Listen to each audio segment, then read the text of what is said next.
નમસ્કાર દર્શક મિત્રો, હું શીતલ મહેતા ન્યૂઝ ઓફ કચ્છમાં આપનું સ્વાગત છે। જોઈએ આજના સમાચાર। કચ્છમાં જળ સંચય માટે જળ મંદિર નિર્માણનું અભિયાન। 11 હિટાચી મશીન 22 આઈવા ટ્રકની મદદથી તળાવો ખોદાય છે। કચ્છમાં વધતી જળ સમસ્યા અને ભવિષ્યની પેઢી માટે પાણીના સંરક્ષણના હેતુથી કચ્છ જલધારા સેવા સંઘ અને ફાઉન્ડેશન દ્વારા જળ મંદિર નિર્માણનું વિશાળ જન આંદોલન શરૂ કરવામાં આવ્યું છે।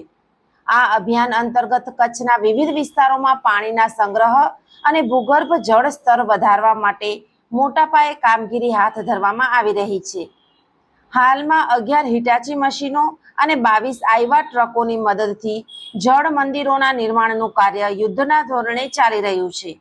આસંબિયા વિસ્તારના કાર્યકર્તાઓ અને ખેડૂતોની ટીમો રાત દિવસ અથાગ પરિશ્રમ કરીને જળ સંચયના આ મહત્વાકાંક્ષી કાર્યને સફળ બનાવવા માટે કાર્યરત છે।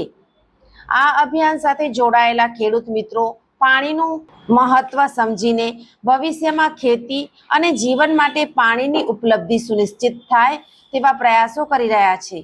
પાણી વિના ખેતી અને વિકાસની કલ્પના અશક્ય હોવાથી આ કાર્ય માત્ર આજની જરૂરિયાત નહીં પરંતુ આવનારી પેઢીઓ માટેનું મહત્વપૂર્ણ રોકાણ છે।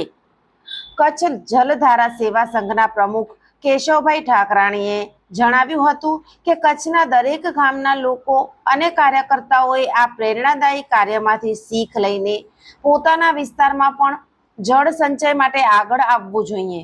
સાથે જ સંઘના મંત્રી પ્રભુલાલભાઈ માકાણીએ તમામ ખેડૂતો અને સમાજજનોને પાણી બચાવવાના આ મહાઅભિયાનમાં જોડાવા અપીલ કરી હતી। દર્શક મિત્રો, આજે તારીખ 9 જૂન 2026 આ હતા આજના સમાચાર। આવતીકાલે ફરી મળીશું, ત્યાં સુધી મને રજા આપશો। નમસ્કાર।